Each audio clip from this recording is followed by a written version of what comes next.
Ahoy! Captain Benzie here, coming at you with a quick video to explain the economy changes that went live yesterday. That's the 13th of May 2019. As I've seen an awful lot of people crying out that the sky is falling and that EA are killing off their own game. Sounds pretty outrageous, right? Well, in this video I'm going to get into whether or not this is actually true, and I'll also be explaining what the heck this vault thing is. Now, before we begin, if you find this video helpful, please hit like, subscribe, and ring the bell if you haven't already, then come join us on the Gaming Galleon Discord, which is linked in the description below. So yes, the new update went live yesterday, and I covered in this video on screen what my thoughts on the balance changes were. I also mentioned the economy changes and hinted that I'd have a proper look at the exact details in time. Well, as luck would have it, Striker VX has been hard at work doing exactly that, and so I'm here to present his findings in video format. For a written version of this, head to his MetaHub articles linked on the screen above and in the description. So what exactly were the changes? Well, firstly, crates used to scale based on your player level. The higher your level, the more cards and credits you got in crates. Now they have only two values, a value before you unlock the Brotherhood of Nod faction, and a value after they unlock.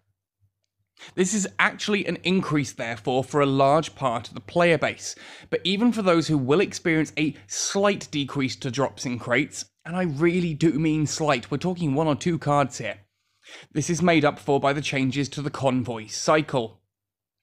Now, Convoys are on a rotating cycle of 150 crates. It's not random, it's a set order. The order shown on screen now is the previous version of this cycle. This update will have changed 6 of those common crates into 6 more epic crates. Yes, commons swapped out for epics. Let that sink in for a moment. Good? Cool. Well, that's a significant boost to the number of rarity and cards, and the amount of credits that you'll get in one full cycle. To counteract this, however, the diamond cost to rush a crate has been increased from 24 diamonds to 50. Now, this is the part where most people have jumped aboard the EA bashing train, which is, of course, the hippest place to be in gaming right now. If you look at the chart on screen now, courtesy of Striker VX, you can see the old versus new on crate rushing. At first, you'll spot that it looks like rushing has dropped in value. That's because this chart is per diamond. If you consider that it used to cost 3,600 diamonds to rush the entire list, and that now it costs 7,500 diamonds to rush that list, well, it all seems doom and gloom, right? Now, the thing is, convoys don't have to be rushed. If you just let your convoys trundle on, they are massively better value than they used to be. As such, I don't recommend spending diamonds on convoy rushing anymore. But your free convoys, well, those just got a whole load more valuable. So what are the best ways to spend your diamonds now? Well, it actually all depends on what you need. If you need credits, resetting your bounties is the way to go. It's by far the best way to get credits short of buying them. If you need more cards of a particular unit, then the cloning lab with its new changes is also absolutely fantastic. The free cloning VAT just doubled in its output, and the standard VATs both tripled in their output and are now 25% cheaper at only 150 diamonds per pop. That's not even including the bundle. Now, I said in my Cloning Lab video that I wouldn't really be using it beyond the free chamber, and that I'd let that pop every 3 days, playing just the bounties. A couple of extra cards here, it's nice, but it's nothing special. Well now, as you can see on screen, cloning VATs have become an excellent use of your diamonds. Beyond this, you can now also earn cloning VATs in Rivals Champions events. This makes for an absolutely massive increase in your card gain. As a side note, you'll see here that bounties do drop slightly fewer credits than before, and I do have some theories as to why this is. But the most prominent one is that credits have always been the limiting factor for players with higher level units. The cost to train and promote your units increases dramatically, and this is designed to narrow the gap between players over time.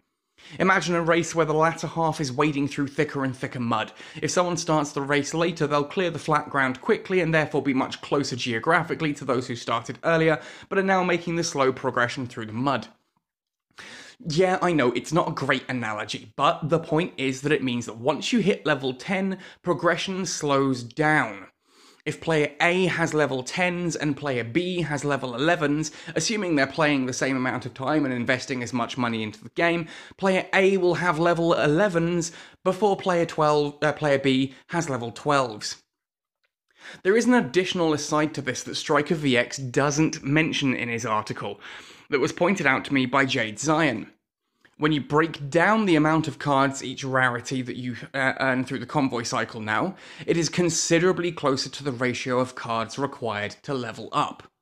What do I mean here? Well, historically it has usually been the case that players who aren't investing huge amounts of money on the game have high-level commons, with rares being an average of a level below and epics a further level below those. The change to the Convoy cycle now means that this will not be the case quite so strongly. Alliance donations and requests are still weighted towards commons, so these will still pull slightly ahead, but the bottom line on this is simple. You will now have your commons, your rares, and your epics level up much closer together, all due to one slight little change that was actually a buff to everything. Congratulations, you're getting more epic crates. So, the conclusion. If you're not spending lots of diamonds rushing Convoy crates, this change is beneficial to you. If you're a free-to-play player, this change is beneficial to you. If you have some diamonds to spend, it is now easy to work out how you should be spending them.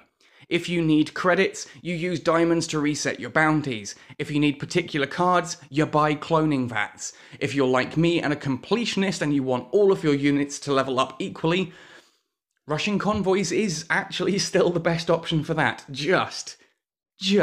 It's only when you get into specifics that the other systems become better. And is that not the entire point? That when the devs want to add a new exciting system to the game, they actually want us to use it rather than just having rushing being by far the best option. Well, anyway, with all of that covered, let's take a look at the Vault. Now, the Vault is a timed event that will be repeating every now and then.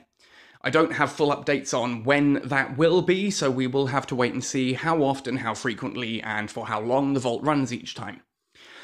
Now, during a Vault event, every time you open a crate, the game generates an additional amount of cards that are added to the Vault. Off the top of my head, I know that a common crate, in addition to the cards it gives you, will add 2 cards to the Vault.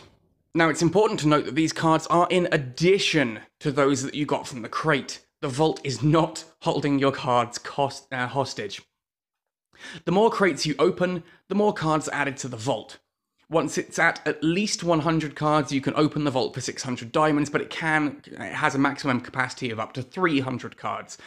As such, I'd recommend waiting until the Vault is full at its maximum capacity of 300 cards.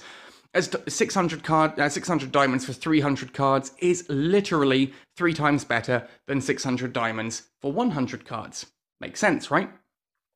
Now, if you don't reach 300 before the event is over, don't worry. The cards will carry over to the next Vault event. You just wait for the next Vault event, add in the extra cards over time up to the 300, and then you're done. You can buy it and it's all sorted. Now, if you spend the 600 diamonds to open the Vault, what do you get? Well, you get those 300 cards split by rarity, as shown on screen now. On average, that's 157 commons, 113 rare cards, and 30 epics, or thereabouts, in a 300 card Vault. Break that down by cost, and that works out as 2 diamonds per epic card. Think about that. If you compare that to the Cloning Lab, which I've already said is a fantastic use of your diamonds, in the Cloning Lab, 150 diamonds will own you 3 epic cards. 150 diamonds get you 3 epic cards. With the Vault, 2 diamonds gets you an epic card. You do the math on that. And the value of the Vault, I'm sure, becomes pretty clear there. Well, anyways, that just about wraps up things here for this look at the changes on the economy. Those are my thoughts, but what are your thoughts? What will you be spending your diamonds on? Are you happy that it's now much easier to level your rare and epic units? Because I do know some people who actually aren't happy about that, who want the rare units and the epic units to be that little bit rarer and lower level. But what are your thoughts? Let me know in the comments below. Anyways, happy sailing, and see you on the battlefield.